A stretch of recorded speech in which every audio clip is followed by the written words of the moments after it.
Is fundamental forces. Fundamental, board examination या आपके home examination केवल इसी एक टॉपिक से सवाल बनता है, बाकी और कोई जो भी तक पढ़ा रहा था उससे सवाल नहीं बनता, वो सिर्फ आपको कनेक्ट करने का था, चैप्टर फील करने के लिए बचता चैप्टर से क्वेश्चन नहीं बनते बेटा। किसी भी कॉम्पिटिशन में तो सवाल ही नहीं पैदा होता। हाँ, होम एग्जामिनेशन में पूछते हैं इसी से फंडामेंटल फोर्सेस। ठीक ना, फंडामेंटल फोर्सेस क्या है, नाम से पता चल रहा है भाई, फंडामेंटल मीन्स सबसे बेसिक फोर्स। अब आपने अभी तक अपनी लाइफ में अगर देखा जाए, काउंट किया जाए, तो बड़े फोर्स पढ़ रखे हैं, बहुत सारे फोर्सेस पढ़े, जैसे gravitation force, centripetal force, centrifugal force, और कूलम्स लॉ आपने पढ़ा होगा, इलेक्ट्रिक फोर्स जिसको आप कहते हैं, फ्रिक्शन फोर्स पढ़ा है, बहुत सारे फोर्सेस पढ़े ना। लेकिन आपको जान के हैरानी होगी कि सारे के सारे फोर्सेस आप चाहे जितने नाम से पढ़ लीजिए, फोर्सेस के नाम चाहे जितने आपके पूरे पूरे लाइफ लॉन्ग, अभी आगे वाली लाइफ में या पीछे जो बीत चुकी लाइफ, उसमें भी जितने तरीके का आपने फोर्सेस पढ़ रखे हैं, उन सारे फोर्सेस का जो आप कह सकते हैं जो सोर्स है, वो केवल 4 फोर्सेस में से है।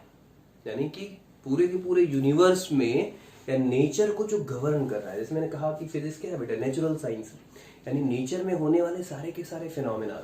सो all those phenomenas which are actually occurring in the universe, they are only because of the 4 fundamental forces।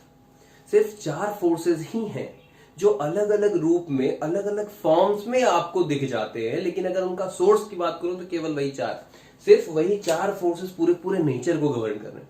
And that is why these 4 are called what? 4 fundamental forces। The first one is gravitational force, gravitational force, okay। The second one is weak nuclear force, third one is electromagnetic force, and the fourth one is strong nuclear force। These are the 4 fundamental forces which actually governing the all nature and natural phenomena। दुनिया में, पूरे nature में, सुबह सो के उठने से लेकर आपके सोने तक और उसके इवन बाद भी जो भी नेचर में हो रहा है, उन सारे के सारे नेचुरल फिनोमेना को केवल यही 4 फोर्सेस गवर्न कर रहे हैं। These are the only 4 forces because of which all these natural phenomena are occurring। But जरूरी नहीं कि 4 फोर्सेस जैसे हैं वैसे ही आपको दिख रहे हैं, इनके फॉर्म्स बदलते रहते हैं। कभी कभी सेंट्रीपिटल फोर्स ग्रेविटेशनल फोर्स से बन जाता है, सेंट्रीफ्यूगल फोर्स ग्रेविटेशनल फोर्स बना देता है, मतलब फोर्सेस के फॉर्म बदलेंगे, आपके सामने नए नए नाम आएंगे, centripetal force, centrifugal force, surface tension force, cohesive force, दुनिया भर के नाम आप पढ़ेंगे। बट अगर उनका सोर्स देखोगे ना, उनकी उत्पत्ति देखोगे, तो केवल ये 4 है। और किसी भी पार्टिकल में, चाहे वो बेटा क्लासिकल हो, चाहे वो बायोलॉजिकल हो, चाहे वो लिविंग हो, चाहे नॉन लिविंग हो, किसी भी मैटर में जो एग्जिस्ट कर रहा है मैटर, उस मैटर में 4 के चारों फोर्सेस एक साथ लगेंगे। 2 बातें मैंने आपसे की, पहली कि हर एक नेचुरल फिनोमेना के लिए रिस्पॉन्सिबल ये 4 फोर्सेस होंगे, और हर एक नेचुरल फिनोमेना में ये 4 के चारों फोर्सेस एक साथ वर्क करते हैं। मैं प्रूव भी कर दूंगा अपनी इस बात को, ठीक है। यानी यही 4 फोर्सेस है जो पूरे नेचर को चलाएंगे, और ये चारों एक साथ नेचर को चलाते हैं, ठीक। और पहले पढ़ें क्या क्या होता है। जैसे ग्रेविटेशन फोर्स की बात करूं, तो ग्रेविटेशन फोर्स क्या है हमको पता है, a force which exist by virtue of masses, ठीक है। अभी जब ग्रेविटेशन चैप्टर पढ़ेंगे तो बहुत डेप्थ में हम इसके बारे में पढ़ेंगे, बट अभी केवल हम फंडामेंटल फोर्सेस की प्रॉपर्टी हमको जो पूछी जाती है वो पढ़ना, बेसिक बेसिक होता है क्या वो पढ़ना, ठीक। मीन्स क्या है force by, a force by virtue of mass, यानी अगर किसी 2 मैटर या किसी 2 पार्टिकल के पास मास होगा तो उनके बीच में एक फोर्स लगेगा, किसकी वजह से, उनके मासेस की वजह से, and that force is called what, gravitation force. Doesn't matter वो मास का अमाउंट ज्यादा है या कम है, कोई फर्क नहीं पड़ता।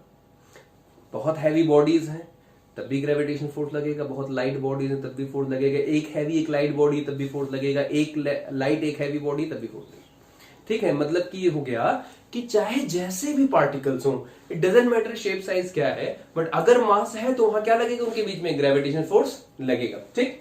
तो a force by virtue of mass is called gravitation force. होता क्या है भाई, F of g is equals to what? G m1 m2 by r square. पढ़ रखा सब आपने. This is the gravitational force existing between two masses m1 and m2 separated by a distance r, and this capital J is what? Gravitational constant. माफ कीजिएगा, it is not gravitational constant, it is universal gravitational constant. And why this constant is called universal gravitational constant? Because the value of G, which is 6.67 into 10 power minus 11, this value of G is not going to change throughout the universe. Hence, this is called universal gravitational constant. For example, small g. What is this? No, not acceleration due to gravity. Why not it is called universal acceleration due to gravity? Because the value of G is continuously changing. The value of G for the surface of the earth or near the surface of the earth 9.8, and it will become 1.6 of 9.8 at the surface of the moon. So value of G is constant throughout the surface of the earth ना. Surface of the earth के पास तो small g की value 9.8 metre पर second square होगी, लेकिन जैसे जैसे surface of the earth के ऊपर जाओगे वैल्यू of G घटने लगती है, लेकिन surface पर constant है. क्या हर जगह constant है? ठीक है, इसीलिए इसको क्या कहते हो आप? सिंपल अ कांस्टेंट कहते हो बेटा. बट इन भाई साहब के साथ क्या है? चाहे दो मासेस अर्थ पे रख दो, चाहे दो मासेस मार्स में रख दो, चाहे दो मासेस किसी भी प्लेनेट पे दुनिया के किसी भी कोने में जाकर रख दो, उनके बीच में लगने वाला जो ये कैपिटल जी है ना, this will always 6.67 into 10 minus 11 newton metre square per KG square, and hence it is called what? Universal gravitational constant. याद रखिएगा. अच्छा, प्रॉपर्टीज की बात करें जो सबसे इंपॉर्टेंट है, और ये आपको याद रखनी, इसी से सवाल बनता है बोर्ड में, इसी से सवाल बनेगा. पहली प्रॉपर्टी तो ग्रेविटेशन फोर्स हमेशा कैसा होता है? अट्रैक्टिव नेचर का होता है, नो डाउट. क्या कभी एक मास दूसरे मास को रिपेल कर सकता है? नहीं, कभी नहीं करेगा. Means attractive in nature. कोशिश कर रहे हैं यार कि एक ही बोर्ड पे आ जिससे आपको कॉपी करने में आसान. लेट्स सी कहां तक पहुंचते हैं. अट्रैक्टिव नेचर का होगा, कभी भी एक मास दूसरे मास को रिपेल नहीं कर सकता उसके मासेस की वजह से. रिमेंबर, ये मत करना सर 1+1+ को रिपेल कर देता है, ठीक, वो दूसरी चीज है. दो मासेस हमेशा एक दूसरे को अट्रैक्ट करेंगे with a gravitational force Fg, which is equals to the product of the masses and inversely proportional to the square of the distance between them. Attractive nature होगा. अच्छा, दूसरी प्रॉपर्टी बेटा लॉन्ग रेंज फोर्स होता है. कैसा force होता है? Long range force. Means distance से कोई इश्यू नहीं. हम खुद सोचो ना यार कि एक बॉडी है जिसका मास 1 ग्राम है, एक बॉडी है जिसका मास 2 ग्राम, उनके बीच की डिस्टेंस 1 सेंटीमीटर है. क्या ग्रेविटेशन फोर्स लगेगा? बिल्कुल लगेगा. मतलब कि छोटी डिस्टेंस पे भी लग रहा है. अर्थ और सन बीच में डिस्टेंस 1 एस्ट्रोनॉमिकल यूनिट के बराबर है, फिर भी लग रहा है ग्रेविटेशनल फोर्स. मतलब क्या है कि इसका रेंज क्या है? मींस कितनी दूरी तक बॉडीज अगर होंगी, मासेस होंगे, एक दूसरे को ग्रेविटेशन फोर्स से अट्रैक्ट कर सकते हैं? तो जवाब होगा इनफाइनाइट. बहुत लॉन्ग डिस्टेंस पे भी बॉडीज रखी हुई तब भी उनके बीच में ग्रेविटेशन फोर्स लगता है. That is called what? A long range force. Next property. अच्छा, it's inverse square law follows inverse square law. Now what is this? Inverse square law means बेटा देखो, इस ग्रेविटेशन फोर्स के फॉर्मूले में 1/r² आया. मींस इन दोनों के बीच जो डिस्टेंस है ना, उस डिस्टेंस के स्क्वायर के इनवर्सली प्रोपोर्शनल है. यानी डिस्टेंस अगर बढ़ाते चले जाओगे तो फोर्स क्या होगा? कम होता जाता है. ऐसे फोर्सेस को क्या कहते हैं आप? Inverse square law. तो ग्रेविटेशनल फोर्स कैसा होता है? इनवर्स स्क्वायर लॉ को फॉलो करता है. यानी कि जो डिस्टेंस है दो मासेस के बीच में, जिसके बीच में आप ग्रेविटेशन फोर्स निकाल रहे हैं, अगर उन मासेस के बीच की डिस्टेंस को आप बढ़ा देंगे ना, तो ग्रेविटेशन फोर्स क्या होगा? कम हो जाएगा. अगर कम कर देंगे तो ग्रेविटेशन फोर्स बढ़ जाता है. ठीक, it follows the inverse square law. Next, conservative force. It is a conservative force. Now what the it mean भाई? इसका मतलब क्या है? नई चीज है, हो सकता है आपने पढ़ा हो, जिन्होंने क्लास 9th-10th में अपना करस्पॉन्डेंस वगैरह किया होगा वो जानते होंगे. देखो, कंजर्वेटिव फोर्स एक खास तरीके का फोर्स होता है बेटा. कंजर्वेटिव फोर्स एक ऐसा फोर्स होता है, जैसे मान लो एक बॉडी है x पर a, इसको आप x से उठा के कहां ले जाना चाहते हो? y पे. तो क्या अपने आप चली जाएगी a x से y? नहीं, आपको क्या करना पड़ेगा? कुछ वर्क करना पड़ेगा. Now work is equals to what? Force multiplied by displacement. ये जो फोर्स है ना, मतलब कि इस बॉडी A को x से उठाकर यहां से यहां तक ले जाना पड़ेगा. तो उठाने के लिए फोर्स लगाओगे ना, मल्टीप्लाइड बाय डिस्प्लेसमेंट करोगे तो क्या निकलेगा? वर्क निकलेगा. अगर ध्यान देने क्या करो, अगर यहां से इस रास्ते के थ्रू आप x से y ले जा रहे हैं और आपने वर्क किया कितना बेटा? W. मान लो आप सीधे ऐसे लेके चले गए, भाई जाने x से लेके y तक जाना है, there are infinite number of ways ना कैसे x से y तक जा सकते हैं, किसी भी रास्ते से चले जाओ। ऐसे चले गए तो वर्क कितना है W, सीधे चले जाओ तब भी वर्क कितना कर रहे हो W, और थोड़ा घुमा के ले जाओ तब भी वर्क कितना कर रहे हो W। मींस अगर वर्क डन पाथ इंडिपेंडेंट हो जाए, मींस पाथ कैसा यूज कर रहा हूं इससे कोई फर्क नहीं पड़ता, सिर्फ वर्क डन डिपेंड कर रहा है इनिशियल और फाइनल पोजीशन पर, तो ऐसे किसी वर्क डन में लगने वाला फोर्स कैसा होता है बेटा, कंजर्वेटिव। लिख दे रहा हूं यहां पे, मतलब कैसा, path independent, as simple as that.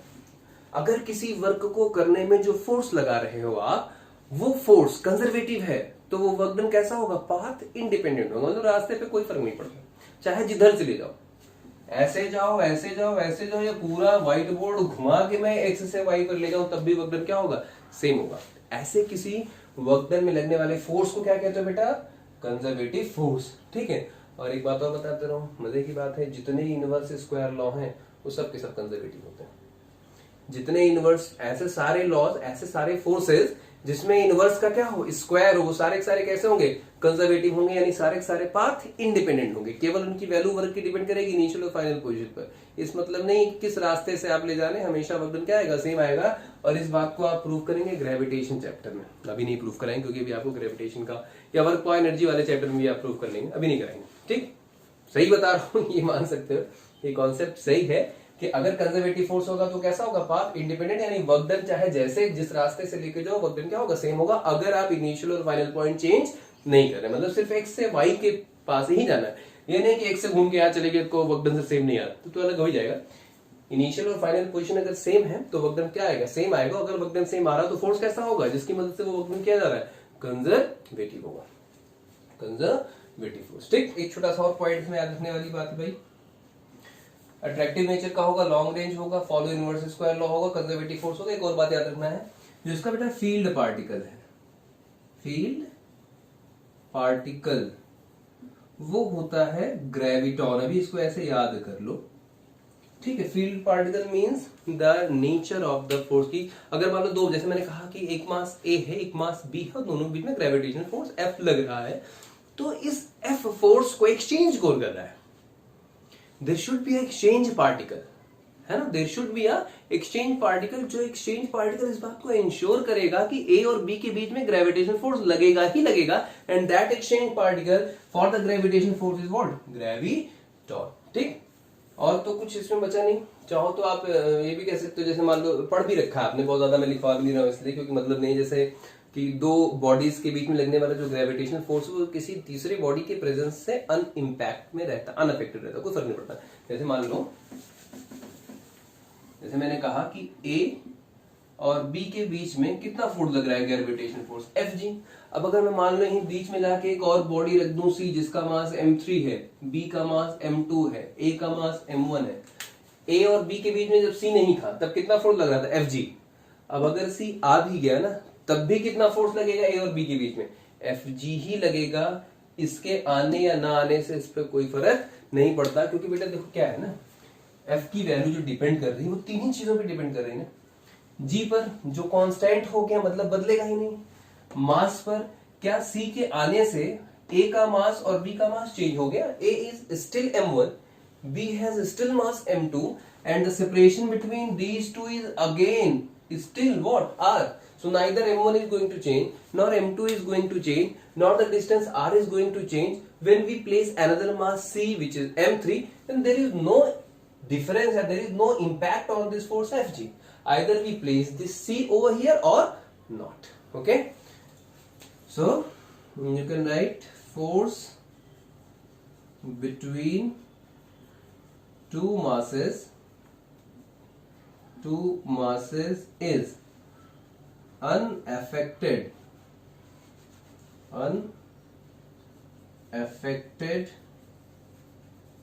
by the presence of other mass। नीचे दिख रहा है कि नहीं भाई, दिख रहा है, ठीक।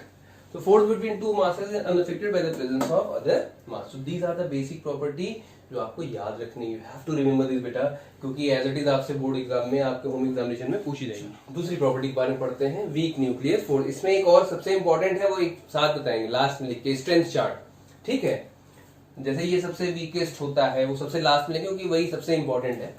अच्छा, वीक न्यूक्लियर फोर्स क्या होता है भाई? वीक न्यूक्लियर फोर्स, अब खुद सोचना है इसमें क्या हो सकता है।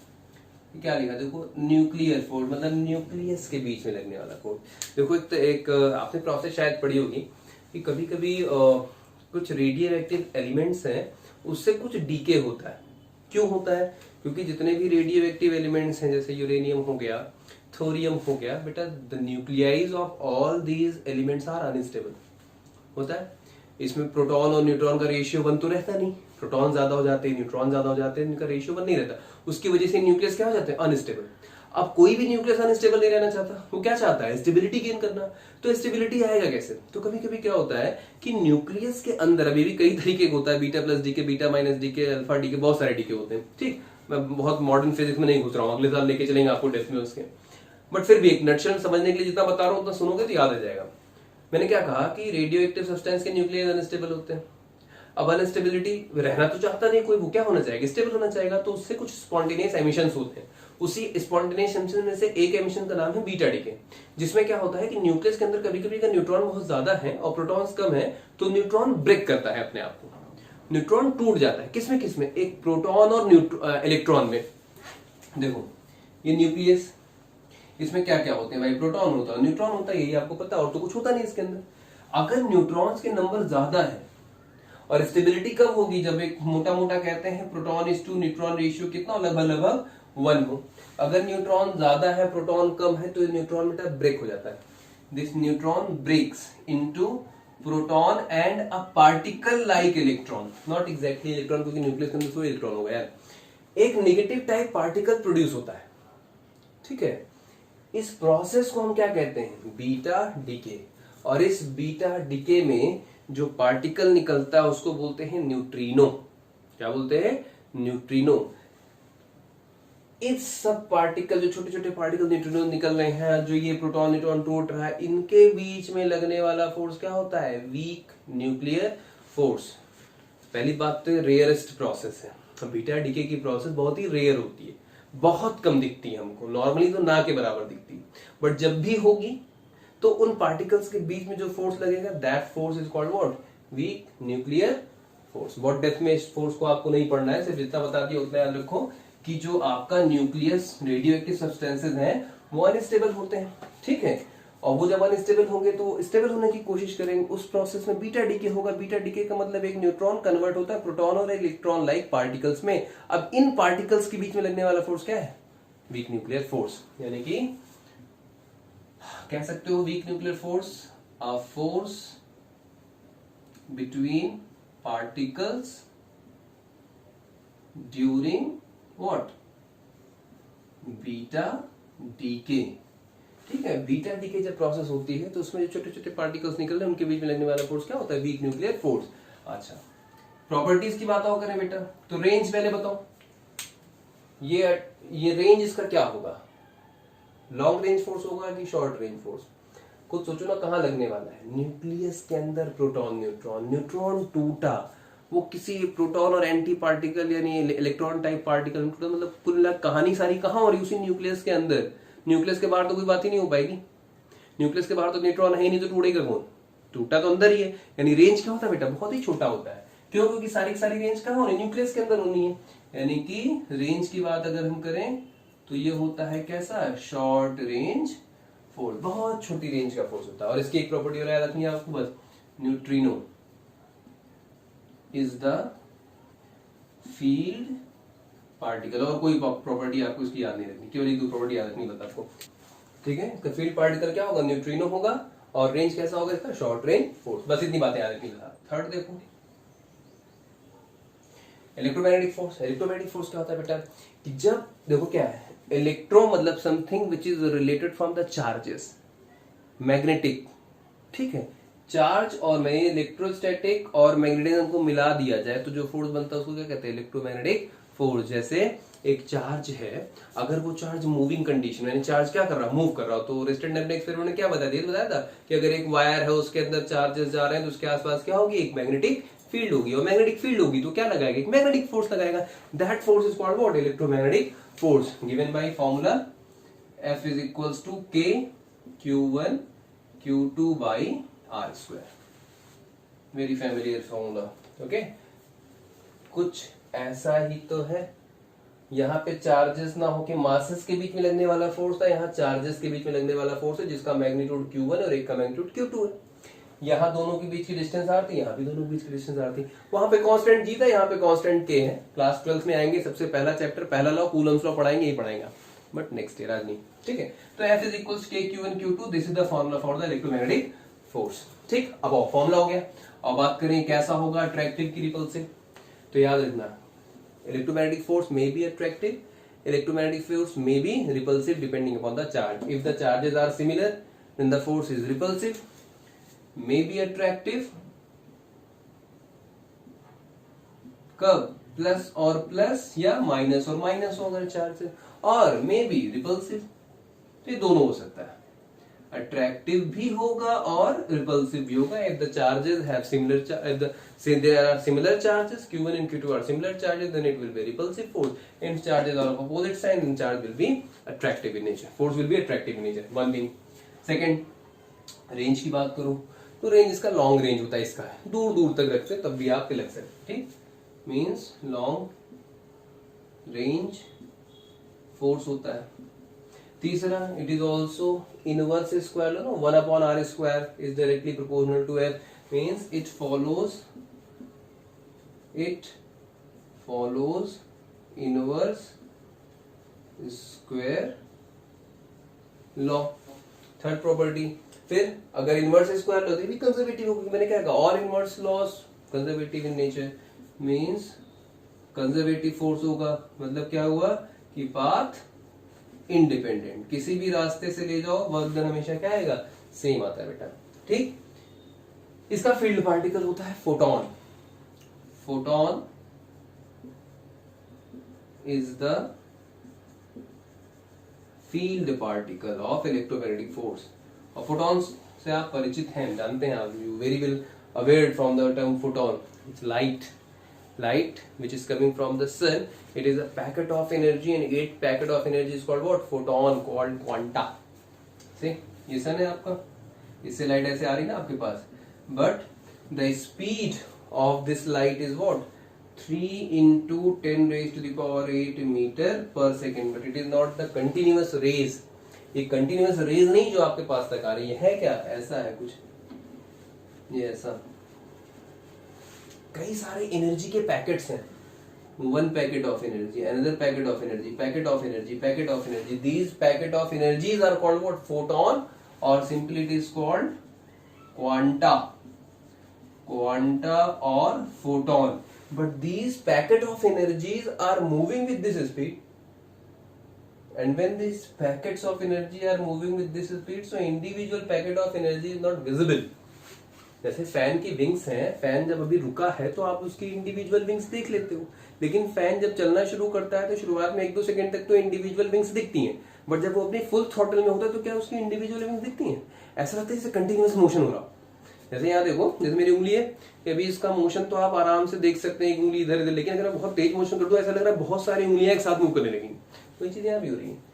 पैकेट ऑफ एनर्जीज तो है जिसको फोटोन कह रहे हो, लेकिन इनकी स्पीड बहुत ज्यादा है, इसलिए कैसे दिख रही है आपको, एक कंटिन्यूअस रे के फॉर्म में दिखती है, ठीक। तो इन्हीं ये जो पैकेट ऑफ एनर्जी जो फोटोन कहते हैं, और इलेक्ट्रोमैग्नेटिक फोर्स का यही क्या है आपका, फील्ड पार्टिकल, मींस कोई चार्ज एक दूसरे चार्ज को अट्रैक्ट करेगा, रिपेल करेगा, या कोई फोर्स लगेगा, वो कौन इंश्योर करेगा, फोटोन इंश्योर करेगा, ठीक, called photon field particle of the electromagnetic force, ठीक है। अच्छा, ये तो हो गई इतनी बातें भाई। लास्ट है आपका strong nuclear force.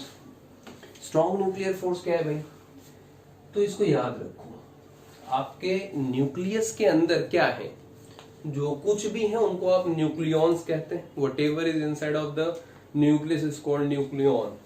The force between nucleons are called what, strong nuclear force as simple as that, किसी भी एटम के अंदर जो न्यूक्लियस है, उस न्यूक्लियस के अंदर जो कुछ भी है, मैं ही नहीं कह रहा हूं प्रोटॉन, मैं नहीं कह रहा हूं न्यूट्रॉन, मैं नहीं कह रहा हूं प्रोटॉन, कुछ जो भी उस न्यूक्लियन के अंदर, जो भी उस न्यूक्लियस के अंदर, उसको न्यूक्लियॉन्स कहते हैं। और न्यूक्लियॉन्स के बीच में जो फोर्स लगता है, that force is called strong nuclear force. ठीक है, फोर्स बिटवीन न्यूक्लियॉन्स, ये है न्यूक्लियस। अब इसमें क्या होंगे, प्रोटॉन्स और न्यूट्रॉन्स होंगे, कई सारे प्रोटॉन्स हो सकते हैं, न्यूट्रॉन्स हो सकते हैं। ठीक, तो प्रोटॉन और प्रोटॉन के बीच में कैसा फोर्स लगेगा, स्ट्रॉन्ग न्यूक्लियर फोर्स, इसके बीच, इसके बीच, इसके बीच, इसके बीच। और क्या क्या है, न्यूट्रॉन और न्यूट्रॉन के बीच में बेटा जो फोर्स लगता है उसको क्या कहते हो, स्ट्रॉन्ग न्यूक्लियर फोर्स। और प्रोटॉन और न्यूट्रॉन के बीच में भी जो फोर्स लगेगा वो भी क्या कहलाएगा, स्ट्रॉन्ग न्यूक्लियर फोर्स। सारे के सारे फोर्स भाई, मैंने तो कहा ना कि प्रोटॉन और न्यूट्रॉन के बीच में, अदरवाइज फिर होगा कि प्रोटॉन प्रोटॉन बीच में नहीं लगेगा। मैंने क्या कहा, फोर्स बिटवीन न्यूक्लियॉन्स, तो प्रोटॉन भी न्यूक्लियॉन्स है, न्यूट्रॉन भी न्यूक्लियॉन्स, दो प्रोटॉन्स भी न्यूक्लियॉन्स है, दो न्यूट्रॉन भी न्यूक्लियॉन्स है, एक प्रोटॉन और एक न्यूट्रॉन भी न्यूक्लियॉन्स है ना। तो इन सब के बीच में क्या लगेगा, फोर्स। और इन सारे फोर्सेस का मैग्नीट्यूड क्या होगा, सेम होगा। दो प्रोटॉन के बीच में लगने वाला फोर्स, दो न्यूट्रॉन के बीच में लगने वाला फोर्स, और एक प्रोटॉन और एक न्यूट्रॉन के बीच में लगने वाला फोर्स का मैग्नीट्यूड क्या होगा, बिल्कुल सेम होगा। This force is called what, strong nuclear force. याद रहेगा, यानी कि कह सकते हो न्यूक्लियॉन्स के बीच में लगने वाले फोर्स को क्या कहते हैं आप, स्ट्रॉन्ग न्यूक्लियर फोर्स कहते हैं। अच्छा, अब आओ बात करें इनकी प्रॉपर्टीज की, जो बहुत इंपॉर्टेंट याद रखना है। पहली, हमेशा कैसे होंगे, अट्रैक्टिव इन नेचर, रिपल्सिव नहीं होते। ये मत कहना सर प्रोटॉन प्रोटॉन रिपल करता है, बिल्कुल प्रोटॉन प्रोटॉन रिपल करता है इसकी वजह से, स्ट्रॉन्ग न्यूक्लियर फोर्स की वजह नहीं। और बहुत बड़े ऐसे सवाल है, अभी कराता हूं आपको इस टॉपिक के बाद। पहले जान लो हमेशा कैसा होगा, अट्रैक्टिव नेचर का होगा। दूसरी चीज, रेंज बता सकते हो, कहां लगना है, न्यूक्लियॉन्स के बीच में। न्यूक्लियॉन्स क्या है, न्यूक्लियस में, न्यूक्लियस बड़ा, डिस्टेंस एक छोटी, 10 की पावर -14 मीटर, 10 की पावर -10 मीटर, 10 की पावर -12 मीटर, ऐसे होता है ना, छोटा सा एक तो आता है छोटा सा। रेंज कैसा है बेटा इसका, शॉर्ट रेंज फोर्स। जैसे ही आप बहुत लॉन्ग डिस्टेंस पे न्यूट्रॉन न्यूट्रॉन को रख दोगे, प्रोटॉन प्रोटॉन रख दोगे, तो स्ट्रॉन्ग न्यूक्लियर फोर्स नहीं लगने वाला। ठीक है, जैसे मान लो एक प्लस यहां रख दिया और एक प्लस यहां रख दिया, और ये डिस्टेंस न्यूक्लियर डायमेंशन से बड़ी हो गई, तो अब ये मत कहिए कि सर ये भी प्रोटॉन है और ये भी प्रोटॉन है, दोनों के बीच में स्ट्रॉन्ग न्यूक्लियर फोर्स लगेगा। इन दोनों के बीच में इस वक्त सिर्फ और सिर्फ दो फोर्सेस लगेंगे। कौन कौन सा, मासेस की वजह से, भाई प्रोटॉन का मास होगा ना, प्रोटॉन के मासेस की वजह से कैसा फोर्स लगेगा, gravitational force, long range force होता है। और चार्जेस की वजह से कैसा फोर्स लगेगा, इलेक्ट्रोमैग्नेटिक फोर्स लगेगा, लेकिन स्ट्रॉन्ग न्यूक्लियर फोर्स नहीं लगेगा, क्योंकि strong nuclear force short range force होता है बेटा, शॉर्ट रेंज फोर्स होता है। ठीक है, तो जब डिस्टेंस कम होगी यानी न्यूक्लियर डायमेंशन में जाओगे तभी ये लगेगा, अदरवाइज नहीं लगेगा। ठीक, तो शॉर्ट रेंज फोर्स हो गया, अट्रैक्टिव नेचर का होता है। ठीक है, और बात करें तो इसका फील्ड पार्टिकल बात कर लेते हैं। फील्ड पार्टिकल जो इसका होता है, यानी जो पार्टिकल इस चीज को इंश्योर करेगा कि स्ट्रॉन्ग न्यूक्लियर फोर्स लगेगा या नहीं लगेगा, उसको कहते हैं पाई मेजॉन्स। देखो ये सब एलिमेंट्री पार्टिकल्स हैं, पाई मेजॉन, न्यूट्रिनो, ये सब बहुत छोटे छोटे पार्टिकल्स हैं। जैसे अभी आपको यही पता है कि इलेक्ट्रॉन प्रोटॉन न्यूट्रॉन सबसे फंडामेंटल पार्टिकल है, जबकि ऐसा नहीं है। इलेक्ट्रॉन प्रोटॉन न्यूट्रॉन के अंदर भी बहुत सारी चीजें, उनके अंदर बहुत सारी चीजें, उनके अंदर भी बहुत सारी चीजें, तो बहुत सारे elementary particles. Electron proton neutron are the basic building blocks, ये ऐसा नहीं है, बहुत सारे छोटे छोटे पार्टिकल्स हैं उसके अंदर भी। तो ऐसे ही पाई मेजॉन भी है जो इसका फील्ड पार्टिकल होता है। ठीक, नेक्स्ट प्रॉपर्टी देखिए, चार्ज इंडिपेंडेंट होता है। चार्ज इंडिपेंडेंट होता है मतलब कि चार्ज से कोई मतलब नहीं है। खुद सोचिए, प्रोटॉन के ऊपर पॉजिटिव चार्ज होता है, ठीक है, न्यूट्रॉन के ऊपर कैसा चार्ज होता है, न्यूट्रल। बट क्या दो न्यूट्रॉन के बीच में स्ट्रॉन्ग न्यूक्लियर फोर्स नहीं लगता, बिल्कुल लगेगा। Being a nucleon there will be a force between two neutrons, but the neutrons don't have any charge, लेकिन फिर भी लग रहा है। इसका मतलब न्यूक्लियर फोर्स के लिए चार्ज की कोई डिपेंडेंसी नहीं है, होगा तो भी लगेगा, नहीं होगा तो भी लगेगा, यानी कैसा होता है, चार्ज इंडिपेंडेंट होता है। ठीक, तीसरा देखो, नॉन सेंट्रल फोर्स होता है भाई, नॉन सेंट्रल फोर्स होता है, यानी एक चार्ज का सेंटर दूसरे चार्ज के सेंटर को मिलाने वाली लाइन जो है उसके तरफ नहीं लगता फोर्स। जैसे मान लो ये प्लस प्लस है, इसका सेंटर यहाँ है, इस प्लस का सेंटर यहाँ है, तो इस दोनों सेंटर लाइन को जो लाइन मिला रही है उसको क्या कहते हो आप, line joining the centre. And if the force exert along this और this, that kind of force called central force. मतलब एक बॉडी दूसरे बॉडी के सेंटर को जो लाइन मिला रही है, अगर फोर्स उस लाइन के अलॉन्ग लग रहा है, that force is called central force. Strong nuclear force ऐसा नहीं होता। ये दोनों होते हैं, ग्रेविटेशन फोर्स सेंट्रल फोर्स होता है, इलेक्ट्रोमैग्नेटिक फोर्स भी क्या होता है, सेंट्रल फोर्स होता है। लिखना चाहो लिख लो, it is also what, central force. ठीक है, यहाँ तो जगह बची नहीं, कहाँ लिखते हैं, इधर लिखते हैं, याद रखना कि ये भी कैसा होता है, सेंट्रल फोर्स होता है। ठीक है, लेकिन ये सेंट्रल फोर्स नहीं होता और ये कंजर्वेटिव भी नहीं होता। ठीक है, नॉन कंजर्वेटिव भी होता, नॉन सेंट्रल फोर्स लिख दे रहा हूं वरना आप भूल जाएंगे। Non conservative force. ठीक, ये इतनी चीजें आपको इसने चारों की चारों बारे में याद रखनी है। ठीक है, इन प्रॉपर्टीज को एज इट इज याद रखना, पूछी जा सकती है आपसे बोर्ड में, ही पूछी है। अब सबसे लास्ट में इसकी प्रॉपर्टी है जो सबसे इंपॉर्टेंट है, जिसकी वजह से आप इन फोर्सेस के स्ट्रेंथ को आजमा सकते हैं। ठीक है, वो मैं लिख देता हूं, और ये सब चाहे भूल भी जाना भाई मेरे, वो याद रखना जो लिखने चल रहा हूं। ठीक है, क्योंकि वही सबसे, ग्रेविटेशन जो फोर्स होता है बेटा, वीकेस्ट फोर्स इन नेचर होता है। Weakest force in nature, nature का सबसे वीक फोर्स होता है। ठीक है, इन चारों के रिस्पेक्ट में अगर स्ट्रेंथ चार्ट की बात करें, मान लो कोई दो चार्ज पार्टिकल है, उनके बीच में 1 न्यूटन का फोर्स लग रहा है। ठीक है, वीक न्यूक्लियर फोर्स भी वीकेस्ट होता है, weakest force but stronger than what, Fg। यानी वीक न्यूक्लियर फोर्स भी वीकेस्ट फोर्स है, बहुत स्ट्रॉन्ग फोर्स नहीं होता, लेकिन Fg के रेस्पेक्ट में क्या होता है, स्ट्रॉन्गर होता है। नियर अबाउट, अगर ये बेटा 1 न्यूटन है तो ये होगा 10 to the power 23 newton, maybe 24 newton कुछ बुक में दिया गया। ठीक है, 1 न्यूटन, इसके रेस्पेक्ट में ये 23 टाइम्स स्ट्रॉन्ग होगा, लेकिन फिर भी ये वीक होता है। किसके रेस्पेक्ट में, इलेक्ट्रोमैग्नेटिक वेव के रेस्पेक्ट में। ये स्ट्रॉन्ग नेचर का स्ट्रॉन्ग फोर्स है। ठीक है, स्ट्रॉन्ग फोर्स। ठीक, कितना होता है भाई, अगर मान लो दो चार्जेस के बीच में लगने वाला मासेस की वजह से फोर्स इतना लग रहा है, वीक न्यूक्लियर फोर्स उनके बीच में इतना लग रहा है, तो उन्हीं दोनों बीच में उनके चार्जेस की वजह से जो फोर्स लगेगा वो 10 की पावर 36 न्यूटन होगा। Means this is strong force with respect to this. कितना गुना, कितने टाइम, देखो 23 36 है, मतलब 13 टाइम्स। वीक न्यूक्लियर फोर्स के रिस्पेक्ट में 13 टाइम्स ही क्या होगा, स्ट्रॉन्ग होता है। और वीकेस्ट फोर्स यानी ग्रेविटेशन फोर्स के रिस्पेक्ट में 36 टाइम्स स्ट्रॉन्ग होता है। तो यही स्ट्रॉन्ग स्ट्रेंथ चार्ट आपसे पूछी जाती है कि ये इलेक्ट्रोमैग्नेटिक फोर्स कितना गुना मजबूत होता है, कितना गुना स्ट्रॉन्ग होता है ग्रेविटेशन फोर्स के रिस्पेक्ट में। तो आंसर क्या होगा, 36 टाइम्स। वीक न्यूक्लियर फोर्स के रिस्पेक्ट में 13 टाइम्स। ये जो फोर्स होता है ये है बेटा strongest force in nature, strongest force in nature. जितने भी नेचुरल फोर्सेस है उसमें सबसे मजबूत होता है कौन सा, स्ट्रॉन्ग न्यूक्लियर फोर्स। कितना, नियर अबाउट 10 की पावर 38 न्यूटन। अब जरा स्ट्रेंथ चार्ट सोचो, कंपेयर करो, strong nuclear force gravitational force के रिस्पेक्ट में कितना गुना मजबूत होता है बेटा, 38 टाइम्स। इसके रिस्पेक्ट में 23 यहाँ पे है, 18 यहाँ 18 टाइम्स। इसके स्ट्रॉन्ग वीक न्यूक्लियर फोर्स के रिस्पेक्ट में स्ट्रॉन्ग न्यूक्लियर फोर्स कितना टाइम मजबूत होता है, 13, देखो 18 टाइम है, 23 और 38 है। अच्छा, इलेक्ट्रोमैग्नेटिक फोर्स के रिस्पेक्ट में कितना टाइम मजबूत होता है, 100 टाइम्स, 10 की पावर 36, 10 की पावर 38। ठीक है, स्ट्रेंथ चार्ट याद है, ये चार्ट मत भूलना। अब इसी पे आओ, बेसिक क्वेश्चन को हम डिस्कस करते हैं। जैसे मान लो ये आपका एटम है, ठीक, और उसके अंदर ये एक छोटा सा न्यूक्लियस है, इसके अंदर प्रोटॉन है और न्यूट्रॉन है, और इस एटम के किसी एक पर्टिकुलर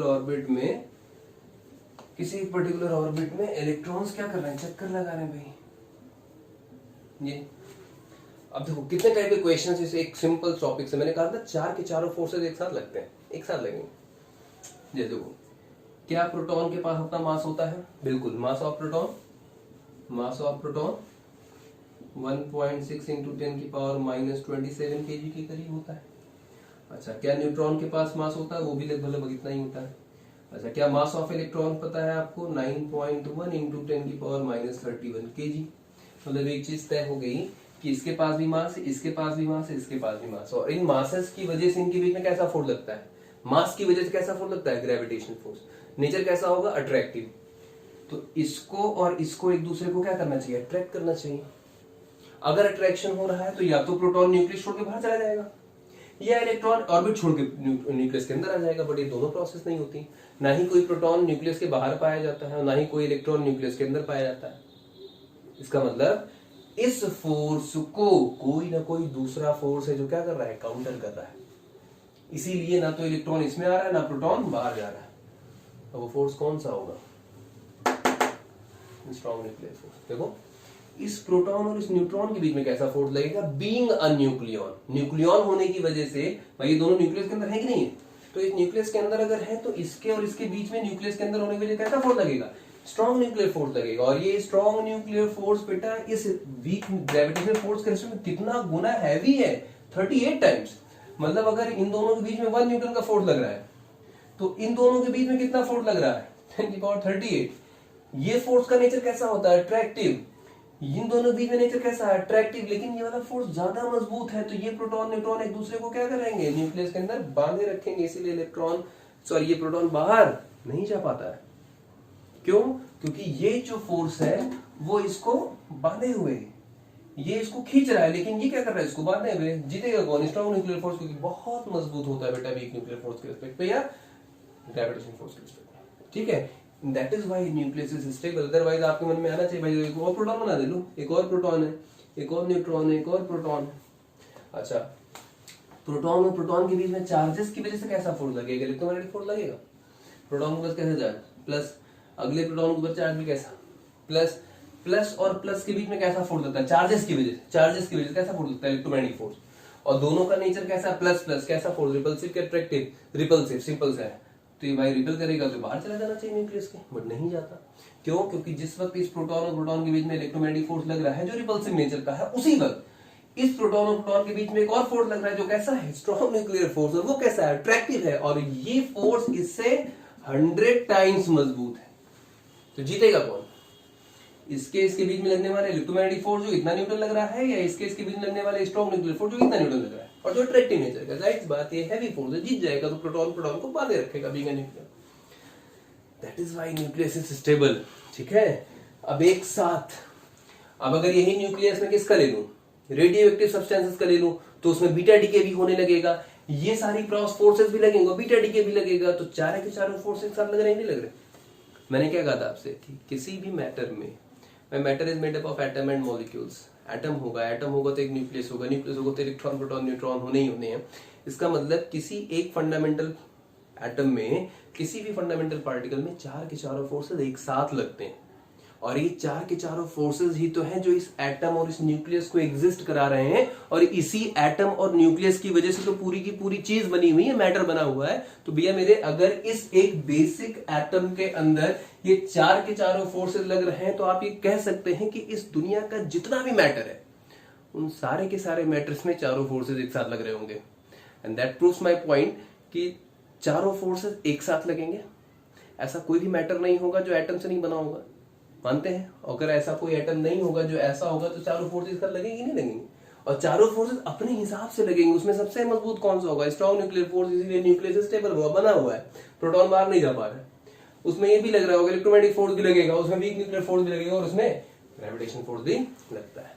ठीक है, that is why this atom is stable, and this atom is stable because of all these fundamental forces. अगर इन तीनों में से किसी एक फोर्स को हटा दूं ना, तो ये न्यूक्लियस स्टेबल नहीं रह जाएगा, तो बिल्कुल नहीं रहेगा स्टेबल। ठीक है, इसीलिए कहा जाता है कि इस एटम की स्टेबिलिटी इन चार फंडामेंटल फोर्सेस की वजह से है, इन चार फोर्सेस की वजह से। And hence these are called what, fundamental forces, क्योंकि एटम ही है फंडामेंटल, उसी से तो मैटर, मॉलिक्यूल और दुनिया भर की चीजें बनेंगी आपकी। ठीक है, तो इन बातों को आपको याद रखना है। ये स्ट्रेंथ चार्ट याद रखना, सबसे वीक कौन सा, ग्रेविटेशन फोर्स, उसके रिस्पेक्ट में स्ट्रॉन्ग कौन सा, वीक न्यूक्लियर फोर्स, उससे ज्यादा स्ट्रॉन्ग कौन सा, इलेक्ट्रोमैग्नेटिक फोर्स, और उससे ज्यादा स्ट्रॉन्ग कौन सा होगा, आपका स्ट्रॉन्ग न्यूक्लियर फोर्स होता है। ठीक, इतनी बातों को याद रखें। अब इसी में एक छोटा सा और टॉपिक वो भी देख लो, बहुत लंबा वीडियो नहीं कंटिन्यू करूंगा। कंजर्वेशन लॉज, जैसे बेटा आपके 4 फंडामेंटल फोर्सेस पूरे नेचुरल लॉज को गवर्न कर रहे हैं, वैसे ही 4 कंजर्वेशन लॉज भी हैं जिनकी मदद से पूरे नेचर का फिनोमेना हो रहा है। पहला, कंजर्वेशन ऑफ मास, ये सब पढ़ चुके हो आप, मैं बहुत ज्यादा इसके डेप्थ में नहीं जाऊंगा। ठीक है, कंजर्वेशन ऑफ मास। दूसरा, कंजर्वेशन ऑफ एनर्जी। बाद में आइंस्टीन सर की इक्वेशन के बाद इसको एक मिला कर दिया गया, जिसको आप कहते हैं conservation of energy and mass. इन दोनों को यूनिफाई कर दिया गया। मैंने कहा था यूनिफिकेशन हर अटेम्प्ट पे हो रहा है। यूनिफिकेशन करने के बाद ये लॉ क्या बन गया?